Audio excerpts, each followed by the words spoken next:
नारद मुनि के क्रोध में आकर भगवान विष्णु को श्राप दे दिया कि उन्हें मनुष्य रूप में जन्म लेकर स्त्री वियोग सहना पड़ेगा। इसी कारण भगवान विष्णु को राम के रूप में अवतार लेना पड़ा और माता सीता के वियोग का गहरा दुख सहना पड़ा।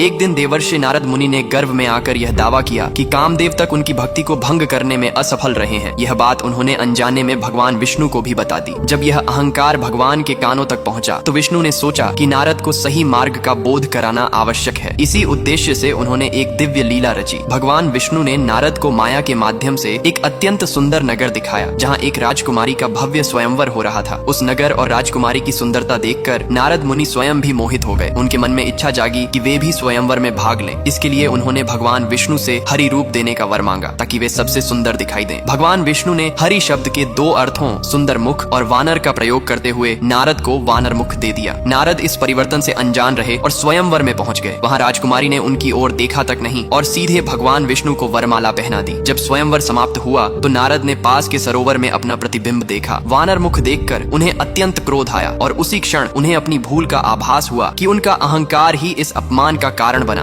क्रोध और पीड़ा में डूबे नारद मुनि ने भगवान विष्णु को श्राप दे दिया कि जिस प्रकार मैं आज स्त्री मोह से व्याकुल हुआ हूँ, उसी प्रकार तुम भी मनुष्य रूप में जन्म लेकर स्त्री वियोग सहोगे और वानरों की सहायता से ही अपनी पत्नी को प्राप्त करोगे। भगवान विष्णु ने इस श्राप को शांत भाव से स्वीकार कर लिया और कहा कि यह श्राप आगे चलकर धर्म की स्थापना और अधर्म के नाश का माध्यम बनेगा। इसके बाद विष्णु ने अपनी माया हटा ली और वह नगर तथा राजकुमारी अदृश्य हो गए। तब नारद को पूर्ण रूप से समझ आ गया कि यह सब उनके अहंकार को तोड़ने और सच्ची भक्ति का पाठ पढ़ाने के लिए था। उन्होंने भगवान विष्णु से क्षमा मांगी और उनके चरणों में नतमस्तक हो गए। आगे चलकर भगवान विष्णु ने राम अवतार लिया, माता सीता का वियोग सहा और हनुमान तथा वानर सेना की सहायता से सीता को पुनः प्राप्त किया। इस प्रकार नारद का श्राप भी पूर्ण हुआ और भगवान की लीला भी। तो बोलिए जय श्री राम।